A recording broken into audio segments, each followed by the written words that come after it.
vimos aí o que é mordomia, o que é ser mordomo, só para refrescar nossa mente, né? Porque é assim que a gente fixa o conhecimento, né? Voltando nele novamente. Nós falamos sobre a mordomia do corpo, que o nosso corpo glorifica a Deus, que o nosso corpo não pertence a nós, e sim a Deus, e nós devemos cuidar do nosso corpo, porque o nosso corpo é templo do Espírito Santo. Nós falamos sobre o cuidado da alma, da mente, né? Falamos a origem da alma, a origem dos pensamentos, que não há homem justo. Nós falamos sobre a mordomia da família, né? Como nós devemos ser responsáveis dentro da nossa casa, que aquele que não cuida dos seus negou a fé e é pior do que o infiel, diz a palavra. Falamos nesse dia, falamos sobre monogamia, falamos sobre homossexualismo, falamos sobre como nós podemos servir melhor ao Senhor na nossa família. Também falamos sobre a mordomia da igreja, falamos sobre a importância da igreja, como a nossa irmã Silvana estava falando aqui, que nós devemos valorizar a nossa igreja, que Jesus edifica a nossa igreja, que a igreja não depende de nós, a igreja é do Senhor, a igreja é casa de oração, a igreja é casa de pão, de palavra, né? A igreja é lugar de você entrar caído e sair edificado. Ainda que você seja repreendido, aí você sai edificado, né? Falamos sobre a mordomia da adoração, como que nós deveríamos adorar ao Senhor, os hinos que nós deveríamos entoar, que deveria ser em espírito e em verdade. Não deveríamos ter a mesma adoração que o mundo tem, né? Não nos adequando. Falamos sobre a mordomia dos dízimos e das ofertas, a importância de sermos ofertantes na casa do Senhor e o quanto isso se tornou algo vulgar por causa dos maus exemplos em muitas igrejas, né? Então nós trouxemos para cá a importância disso, o quanto é importante nós ajudarmos a casa do Senhor. Falamos também sobre o nosso tempo, como cuidar do nosso tempo, não desperdiçar o nosso tempo, não ser como nécios, né? Que Deus, Ele é o dono da eternidade. Falamos sobre o trabalho, como nós sermos mordomos do nosso trabalho, como nós deveríamos encarar o trabalho, não como castigo de Deus, e sim como bênção de Deus, né? E o homem nasceu para isso, com o suor do seu rosto. Nós falamos também sobre a mordomia das misericórdias e das piedades. Quanto é importante nós estendermos as mãos, o quanto é importante nós praticarmos a piedade na casa do Senhor. E hoje, finalizando e não menos importante, nós vamos falar sobre a mordomia das finanças. Amém?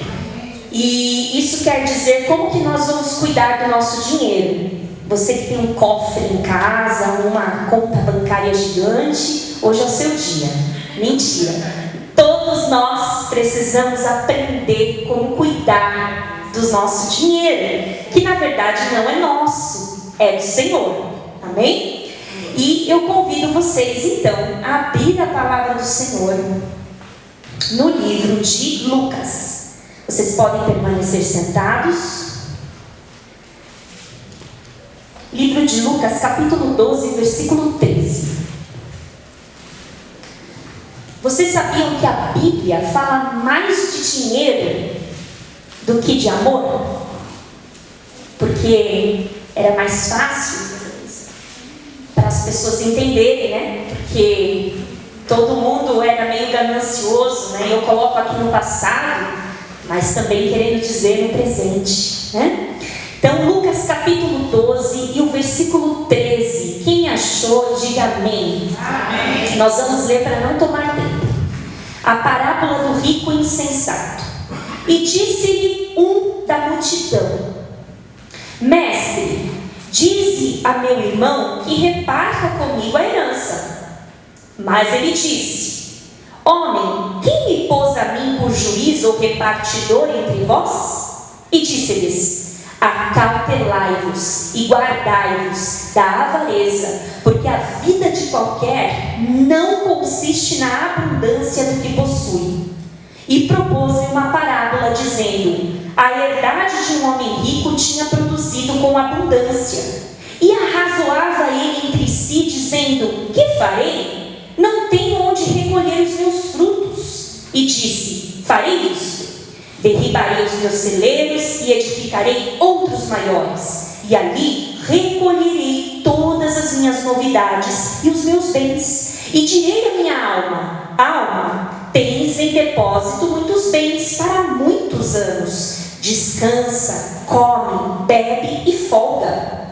Mas Deus lhe disse: louco, esta noite te pedirão a tua alma, e o que tens preparado para quem será?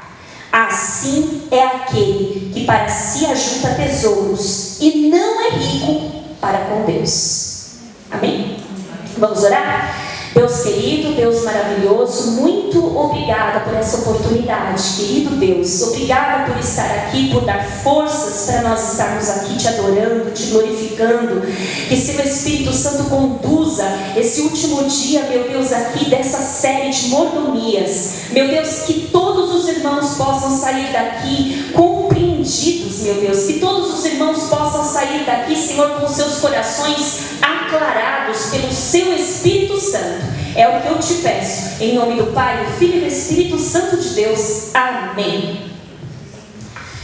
E falando aqui da riqueza, né? Quando eu estava preparando o estudo, o Senhor, eu comecei a lembrar da Caroline de mais ou menos 15 anos atrás. Eu era uma péssima administradora dos meus bens, das minhas finanças, do que Deus colocava na minha mão. Eu achava que devolver o dízimo e ofertar, acabou. O resto é meu e eu posso gastar do jeito que eu bem entendo, porque eu já cumpri, né, com o meu dever de cristão, de devolver o dízimo na casa do Senhor, de ofertar a casa do Senhor. E aí, eu estava 100% longe disso, né? Porque as nossas finanças, se nós não somos bons mordomos das nossas finanças, nós não glorificamos a Deus com as nossas finanças. E eu melhorei bastante, ainda não estou 100%, mas eu era muito consumista, né? De 15 anos atrás, ao ponto de chegar a entrar no vermelho diversas vezes, ganhando o suficiente, mas desencadeando uma série de gastos no cartão, porque o cartão de crédito é assim, você faz assim: não, eu vou fazer essa porcentagem, agora é uma parcela de R$20, só que você esquece que de 20 em 20 chega a R$3.000 no final do mês. E aí nem deveria chamar cartão de crédito, sim cartão de dívida, porque é um falso crédito aí, né?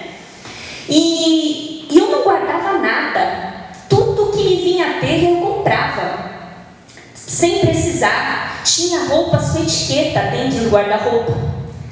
E isso não é normal, né? Alguma coisa a gente precisa melhorar nisso, porque é além da sua necessidade. E com o tempo o Espírito Santo foi me ensinando, dando mais entendimento e colocando pessoas que sabiam administrar as finanças melhor que eu, ao ponto de eu começar a observar, né? Por que chegava no final do mês eu estava no vermelho todas as vezes? E aí não adianta fazer aquela oração de Malaquias. Não adianta. Senhor, eu sou dizimista na sua casa. Não adianta.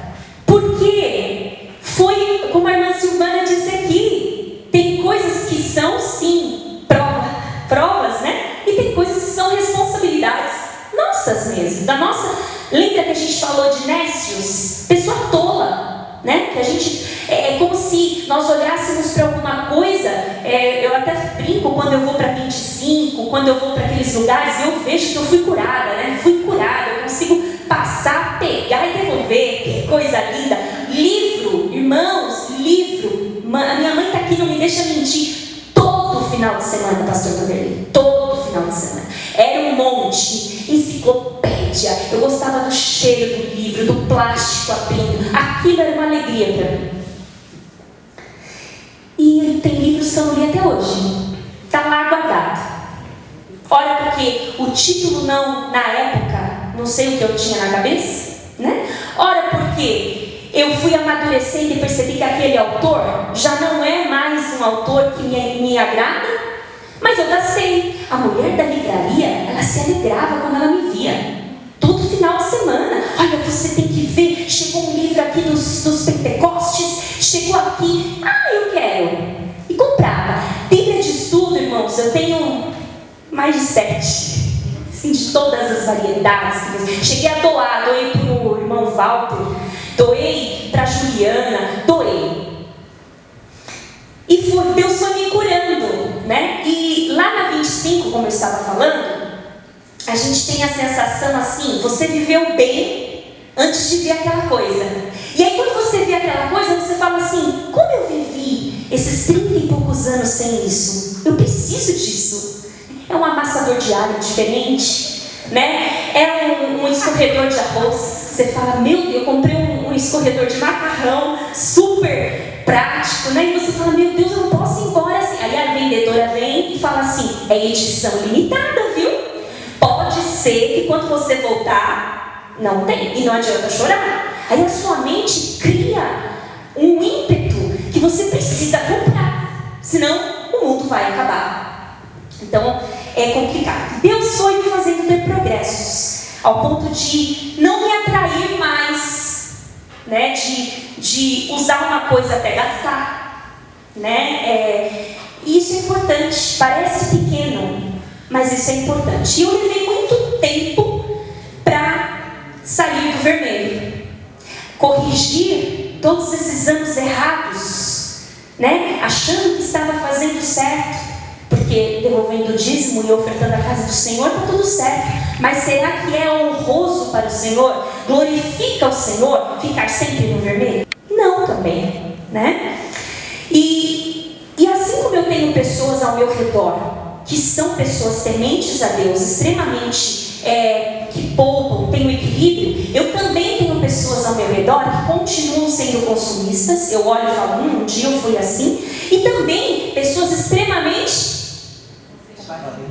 duras, avarentas, né? Sovinas, que só pensam em poupar, poupar, poupar. Não passeiam, não comem nada diferente, né? Às vezes, irmãos, nós estamos passando às vezes no caixa, e aí a gente vê às vezes a pessoa falando assim, nossa, eu nunca vi isso que você está levando. E é uma coisa simples, mas a pessoa nunca se importou.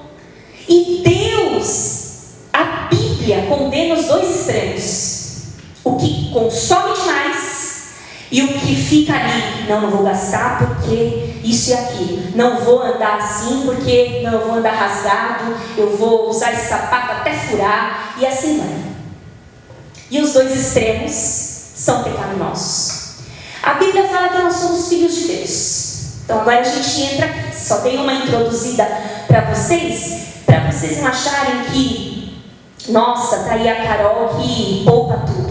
Eu quero dizer para vocês que estou sendo curada, né? A cada dia. Não coloco um livro bonito na minha frente ainda. Mas enfim. Em João capítulo 1, versículo 12 e 13, o Senhor fala assim, contudo, aos que o receberam, aos que creram em seu nome, deu-lhes o direito de se tornarem filhos de Deus, os quais não nasceram por descendência natural, nem pela vontade da carne, nem pela vontade de algum homem, mas nasceram pela vontade de Deus. O que João estava falando aqui? Que a nossa filiação, ela não foi dada por direito. Não é porque nós somos descendentes, sangue, raça. Não, a nossa descendência de Deus, ela não é física, ela é sobrenatural, ela é divina. Pertencemos a um Deus e nós temos um dono. Nós temos um dono. Isso quer dizer que nós temos a quem prestar contas. Nós precisamos ter. E aqui não cabe mais aquela frase que antes nós falávamos. Eu faço o que eu quero, eu vou onde eu quero, eu penso o que eu quero, eu falo o que eu quero, e eu não devo satisfação para ninguém. Ninguém manda em mim, eu dou conta de mim, ninguém paga os meus boletos. Aqui você é nascido de Deus, você não pode falar essa frase. Você não pode dizer isso, porque você tem alguém para prestar contas. E este alguém é Deus. Em 1 Crônicas, nós vemos um relato no capítulo 29 e o versículo 14. Se vocês quiserem abrir lá, nós vamos ler rapidamente para a gente não passar do horário, é bastante conteúdo e eu não quero passar do horário. 1 Crônicas, capítulo 29 e o versículo 14. Eu vou lendo para não tomar tempo. Diz assim: porque quem sou eu e quem é o meu povo que tivéssemos poder para tão voluntariamente dar semelhantes coisas? Porque tudo vem de ti, e da tua mão é que te damos. Quem estava falando isso era o rei Davi. Quando ele estava ali juntando os materiais para fazer a construção do templo, então ele ficou muito assim, pasmo com tudo que ele recebeu voluntariamente de ofertas das pessoas para fazer a construção do templo. Então ele faz, se vocês lerem o capítulo todo, vocês vão ver que ele vai engrandecer o nome do Senhor. Ele vai falar: Senhor, somos estranhos diante de ti, não merecemos, e o Senhor generosamente nos abençoou com coisas voluntárias, ninguém forçou ninguém. E ele louva a bondade, a generosidade de Deus, e ele reconhece então que tudo, ele fala assim: como que eu posso te devolver se tudo que eu tenho é o Senhor que me deu? Como eu posso te pagar, Senhor? E se é Deus dono de tudo, de todas as coisas, logo o meu trabalho é do Senhor. Tudo que eu faço é do Senhor, né? Então o meu salário, o que eu ganho, também é do Senhor. Se eu sou do Senhor, se tudo que eu faço é para a glória do Senhor, logo o que vem na minha mão, o que chega na minha mão, poxa vida, não veio do ar, não veio do meu esforço, veio do Senhor. Amém? E aí nós vamos no texto de 1 Timóteo. Vamos lá no Novo Testamento. 1 Timóteo, esse é um texto muito, muito conhecido, capítulo 6.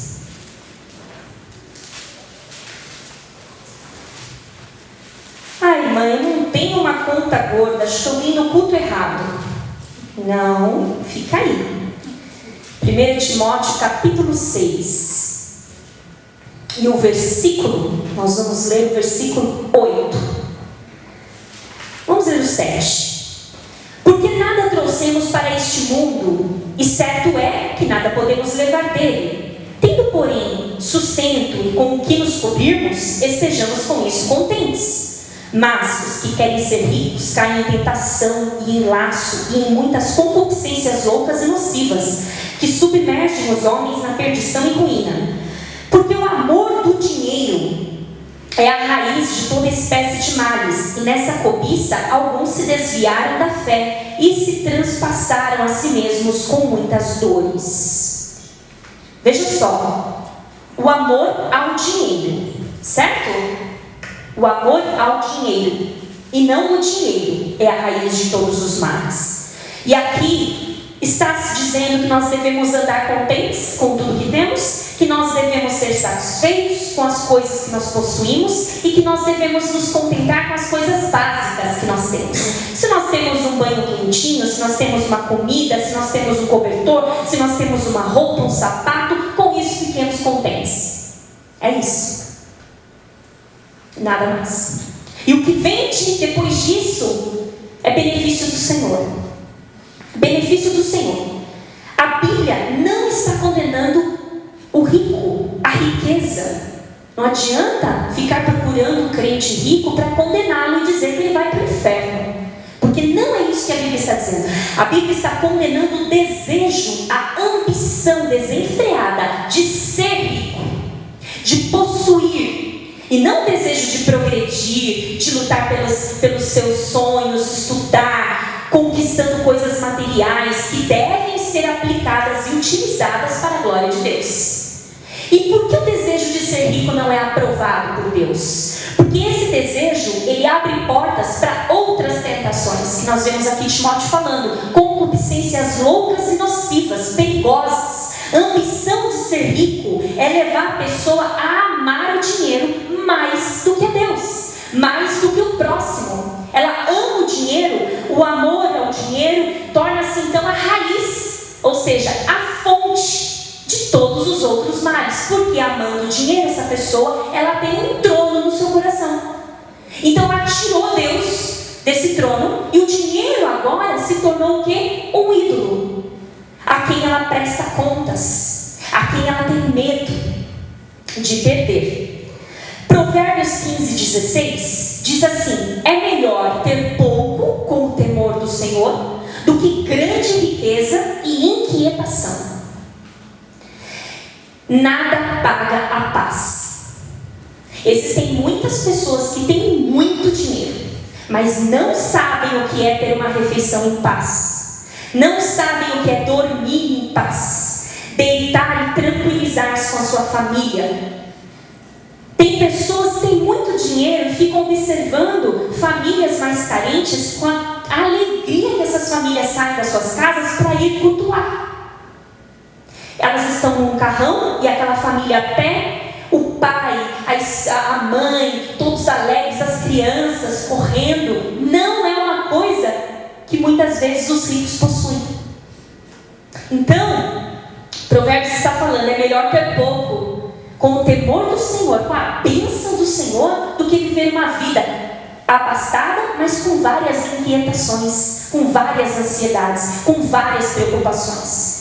Em Filipenses 4, diz assim: não estou dizendo isso, Paulo, porque esteja necessitado, pois aprendi a me adaptar. Paulo falando daqui da satisfação, Paulo falando, eu aprendi a me adaptar a toda e qualquer circunstância. Eu sei o que é passar necessidade e sei o que é ter fartura. Aprendi o segredo de viver contente. Veja, ser contente não é uma coisa, não é um dom, uma coisa que Deus te dá, é uma coisa que você aprende. Paulo está falando que ele mesmo não sabia. Ele fala, aprendi o segredo de viver contente em toda e qualquer situação, seja bem alimentado, seja com fome, tendo muito ou passando necessidade. Por quê? Tudo posso naquele que me fortalece. Em Hebreus 13:5, o autor diz: conservem-se livres do amor ao dinheiro e se contentem com o que vocês têm, porque Deus mesmo disse: nunca o deixarei e nunca te desampararei. Aleluia. Essa é a palavra do Senhor. Então o amor ao dinheiro é chamado de avareza, certo? E o que é a avareza? A avareza, ela vem até além do amor ao dinheiro. É o medo de perder algo material. Então se protege tanto que possui. É um medo exacerbado, alguma coisa que foge do controle. Uma pessoa avarenta, ela é identificada nos dias de hoje como pão duro, mão de vaca, não é assim que a gente fala? Unha de fome, muquirana, né? A avareza, ela devora as nossas emoções. Ela devora as emoções de qualquer pessoa. E não é, quando a pessoa é avarenta, ela não possui o dinheiro possui ela. O dinheiro passa a ser então o rei e você o escravo. Então a pessoa passa a vida dela inteira trabalhando, lícita ou ilicitamente, nós vamos chegar lá, tornando-se alguém como mesquinho, uma pessoa que ele nega até uma bala, perde o senso de valor das coisas, ele perde, a família passa a não valer tanto, os valores passam a não valer tanto, já se começa então a negociar as coisas. Quantas pessoas aceitam trabalhos ilícitos por causa dos ganhos e abandonam a família, abandonam a igreja? Está vendo porque é a raiz de todos os males? Não é ter o dinheiro, mas o amor no dinheiro. E a pessoa veio para trabalhar, sempre acumulando. Vocês já viram pessoas que realmente não podem ser ricas? Deus conhece tudo, irmãos. Tem pessoas que realmente não podem ser ricas. Porque o pouco que essa pessoa, uma pessoa muito mais sofisticada, então ela vai conversar com quem não é do mesmo nível que ela. E assim, isso vai entrando devagar, não é de uma vez. Vai entrando devagar. E quando você menos espera, essa pessoa está bem, bem longe do Senhor. O pobre, quando ele devolve o dízimo, ele devolve com muita alegria. O rico, quanto mais riqueza ele tem, ele fala, meu Deus, 12 mil reais de dízimo não é muito? Acho que é muito, hein? Mas ele ganhou, né? Só que quanto mais ele ganha, ele passa então a pegar o dízimo com um pouco mais de... É como se a salva passasse e ele grudasse na salva. Todo mundo, sabe? 50 mil reais de dízimo? Sei, viu? Será? E aí, você começa então a perder o valor das coisas e esquecer quem te deu. Isso não parece familiar? Vamos lá em Deuteronômio? Isso parece muito familiar, essa história. Deuteronômio, capítulo 8. Vamos lá. O título já diz tudo, ó. Exortação a ter em memória os benefícios do Senhor. Então, eu vou ler do versículo 4 em diante para a gente saber o contexto. Aqui é Moisés falando com o povo, lembrando o povo como era lá a caminhada deles até aqui, certo? Então ele falava assim, ó: nunca se envelheceu a tua veste sobre ti, nem se inchou o teu pé nestes 40 anos, povo de Israel. Confessa, pois, o teu coração, que como um homem castiga seu filho, assim te castiga o Senhor teu Deus. Versículo 6. Guarda os mandamentos do Senhor teu Deus, para o temeres e andares nos seus caminhos, porque o Senhor teu Deus te mete numa boa terra, terra de ribeiros, de águas, de fontes, de abismos, que saem dos vales e das montanhas, terra de trigo, de cevada, de vides, figueiras, romeiras, terra de oliveiras, abundante de azeite e mel, terra em que comerás o pão sem escassez, nada te faltará, terra cujas pedras são ferro, e de cujos montes tu cavarás o cobre. Quando, pois, ó o versículo 10, tiveres comido e fores farto, louvarás ao Senhor teu Deus pela boa terra que te deu. Versículo 11, guarda-te, ou seja, cuidado, para que te não esqueças do Senhor teu Deus, não guardando os seus mandamentos e os seus juízos e os seus estatutos que hoje te ordeno. Para que, porventura, havendo tu comido e estando farto, e havendo edificado boas casas e habitando nelas, e se estiverem aumentadas as tuas vacas, as tuas ovelhas, e acrescentar a prata o ouro, se multiplicar tudo quanto tens, não eleve o teu coração, e te esqueças do Senhor teu Deus, que te tirou da terra do Egito, da casa de servidão. Ou seja, é antigo esse pecado. É antigo. Nós somos campeões em esquecer. E não acontece diferente com aquele que afunda na riqueza. Então, ter dinheiro, posição social, nem sempre quer dizer presença de Deus. Mas a pobreza também não quer dizer ausência de Deus, como a teologia da prosperidade prega. O que a teologia da prosperidade diz? Se você não tem dinheiro, se você não está comendo o melhor dessa terra, algo errado tem na sua vida. Você está em pecado. Essa é a teologia da prosperidade. Mas Deus, em nenhum momento, está dizendo isso. Nem o que tem abastança tem aprovação de Deus, não é sinal, isso não é parâmetro. Nossa, olha, o irmão comprou um bom carro. Deus é com ele, nem sempre. Nossa, o irmão está de chinelinho, coitadinho. Deus não é com ele, não. Porque meu Deus é Deus de abundância. Deus dono da prata e do ouro. Sim. Mas Deus abençoa quem Ele quer, a hora que Ele quer. Derrama as bênçãos dEle sobre quem Ele quer. O rico não está condenado. Depende do coração. Como nós aprendemos lá nas cartas de Apocalipse, lembra as cartas às igrejas? Nós vimos a igreja de Esmirna, onde João disse assim: conheço as suas aflições e a sua pobreza, mas você é rica. Olha só, era uma igreja aprovada por Deus. Eu conheço as suas aflições. Era uma igreja que passava aflição. Era pobre, mas era rica espiritualmente. Laodiceia, o Senhor disse: você diz, Laodiceia, estou rico, adquiri riquezas, não preciso de nada. Você não reconhece, porém, que és miserável, digna de pena, pobre, cega e nu. Então, isso não é parâmetro para medir espiritualidade de ninguém, e também não é parâmetro para dizer que este ou aquele vai queimar no fogo do inferno. Não é. Nós temos um versículo curioso em Mateus capítulo 19, 23, que fala sobre o camelo. Quem já leu? E aí muitos crentes acabam usando esse versículo para bater naquele que tem mais condições do que ele, né? E ele acaba falando sem conhecer, no capítulo 19 de Mateus, e o versículo 23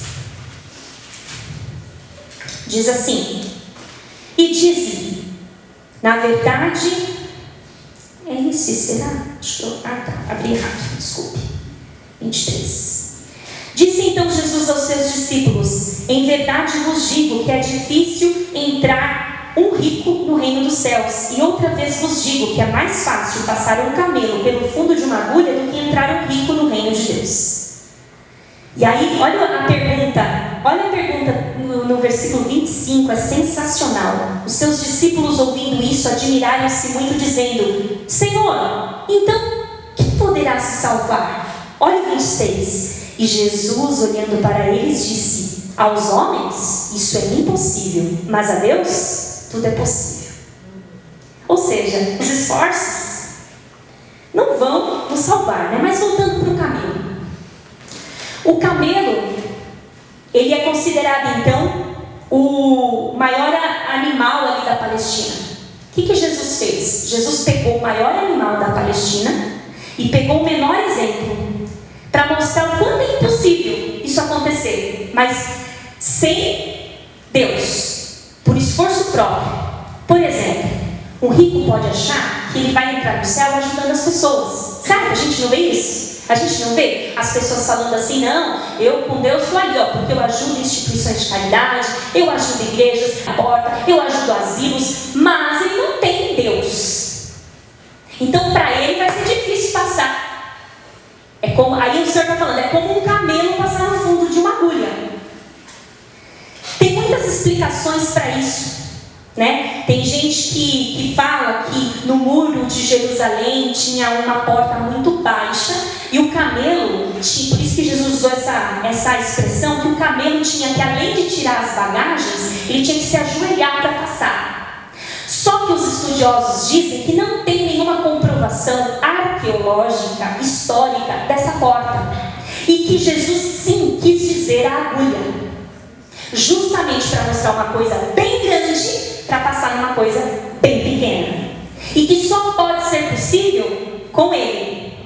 Amém?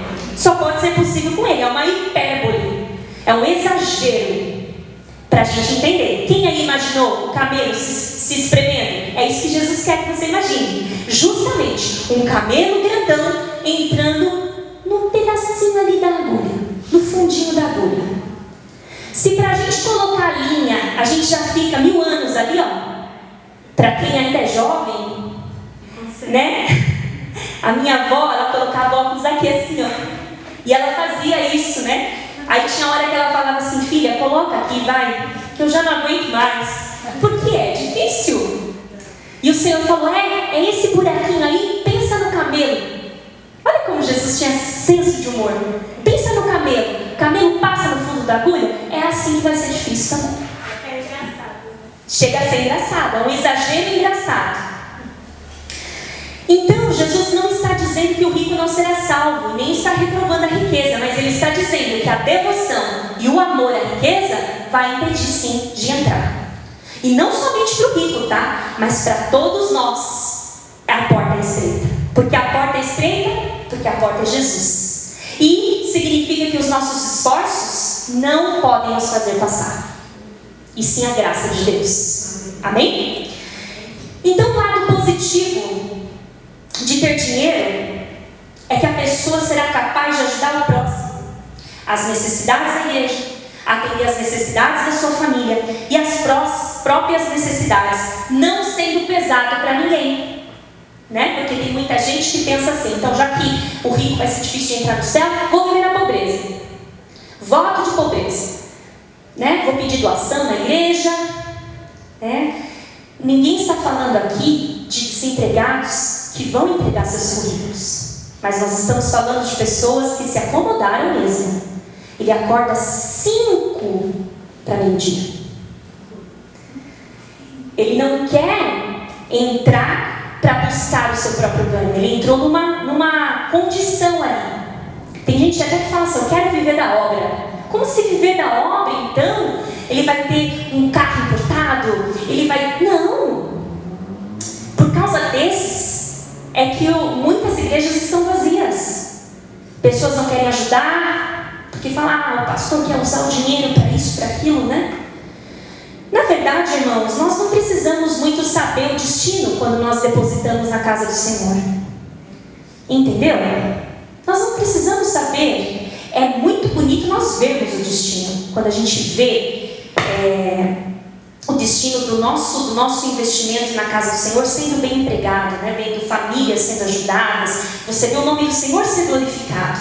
Mas não que isso seja uma condição, porque cada um vai dar conta de si, inclusive quem entesoura, né, os tesouros do Senhor.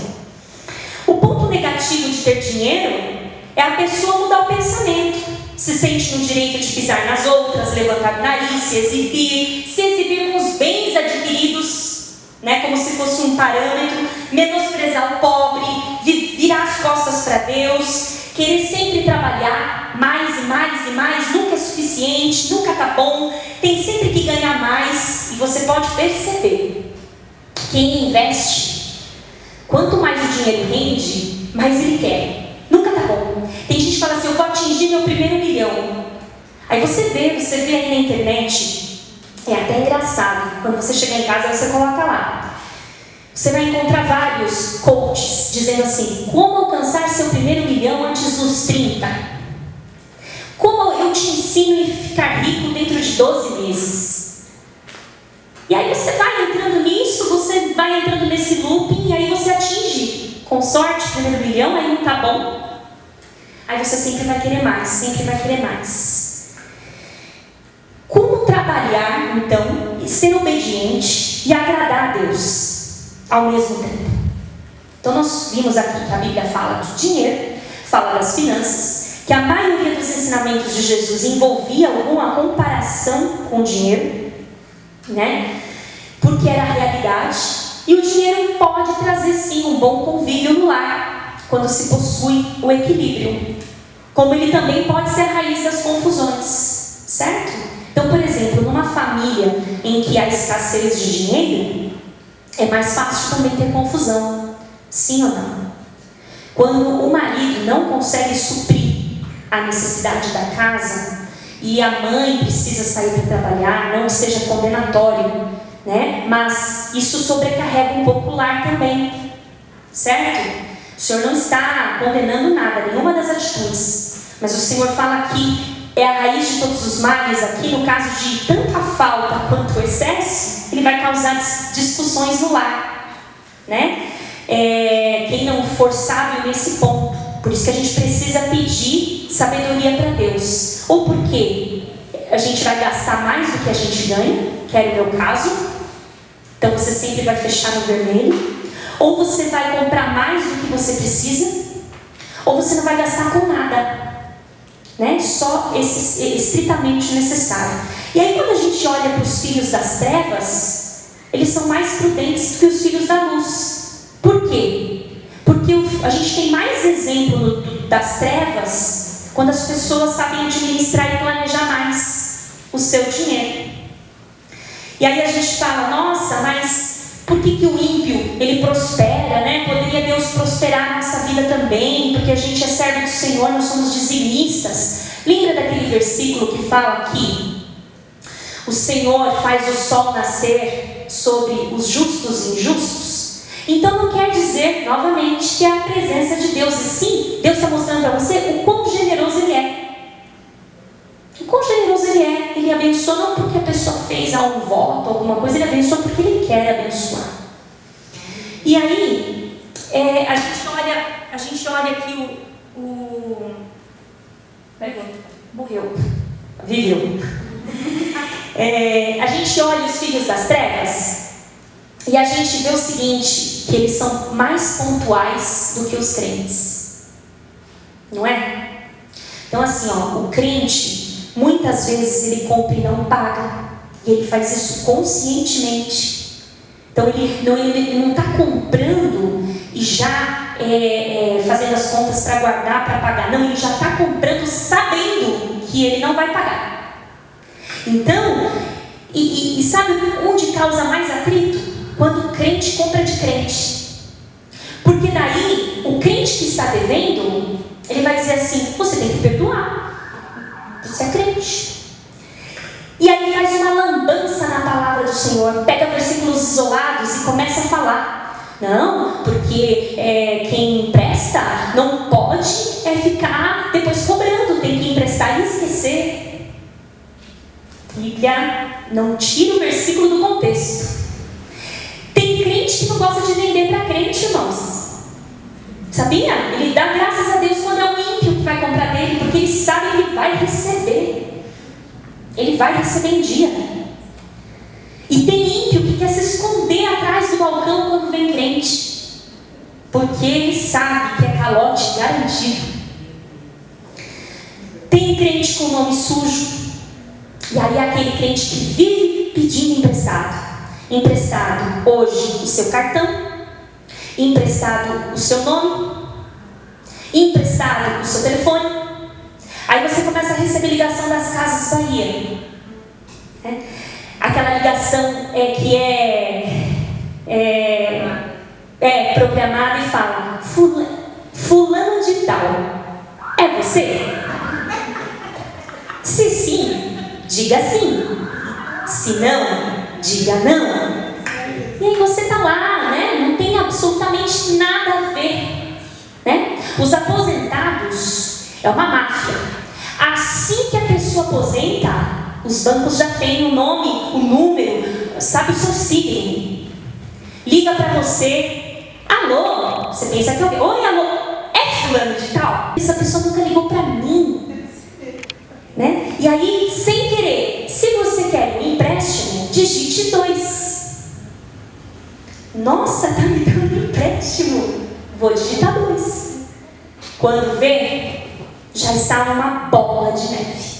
Difícil de resolver. Olha como Deus é bom. Até isso Ele nos ensina na casa dele. Não é maravilhoso? Tem irmãos que se envolvem em empréstimos bancários com juros altíssimos. Com juros altíssimos. E aí o que acontece? O banco vem, toma a casa, toma um carro, vai tomando tudo. Porque nada é dele, é tudo do banco. E aí ele fala: sou dizimista na sua casa, Senhor. O Senhor está ensinando a gente aqui. O crente é o primeiro a sumir do mapa quando é cobrado. É o primeiro. E reclama de perseguição. Estou sendo perseguido. Tá mesmo? Constrange os irmãos pedindo emprestado. Por que constrange? Você vai dizer não? Você vai dizer sim? Como que você vai agir diante dessa situação? Qual que é o histórico desse irmão? Ele quer o dinheiro para quê? Para comprar um celular? O que ele quer? O que está faltando na casa dele? Porque nós temos essa função de ajudarmos os nossos irmãos na fé. Mas não é para nós comprarmos um carro para eles, comprarmos um celular para eles, mas com as suas necessidades básicas, para que quando eu estiver comendo, eu saiba que aquele irmão também está comendo. Não é maravilhoso isso? Você saber que você está dormindo no quentinho e aquele também está, e que ninguém está passando frio. É maravilhoso. E é para isso que o Senhor nos deu o dinheiro. cristão precisa trabalhar, honrar seus compromissos para não ser pesado para ninguém. Porque quando eu começo a pedir emprestado, quando eu começo a ficar muito ali, você não tem 20 reais hoje, você não tem 50 reais hoje, você não tem isso para me ajudar, você começa a ser pesado para o outro irmão. E a Bíblia diz que nós não podemos ser pesados para o outro irmão. A Bíblia fala que nós devemos trabalhar com as nossas próprias mãos, cuidar dos nossos próprios negócios e glorificar o nome do Senhor com isso. Não estou falando aqui de pessoas que já são limitadas fisicamente, precisam mesmo de ajuda. Os irmãos estão entendendo a diferença, certo? Acima de tudo, o cristão deve trabalhar honestamente. Então, o que quer dizer trabalhar honestamente? O trabalho do crente, ele não pode, infelizmente, irmãos, o trabalho do crente não pode ser num lugar que vende álcool. Não pode. O trabalho do crente não pode ser em casa noturna. O trabalho do crente não pode ser um lugar que apoia ou encobre a prostituição. Não pode ser um lugar que tenha drogas, que comercialize drogas, mesmo que seja nos fundos. Você sabe que ali tem um trajeto de drogas. O trabalho do cristão não pode estar ligado com nenhum apoio a aborto. E também nada que simbolize roubo. Vamos comprovar? Provérbios 28, 20.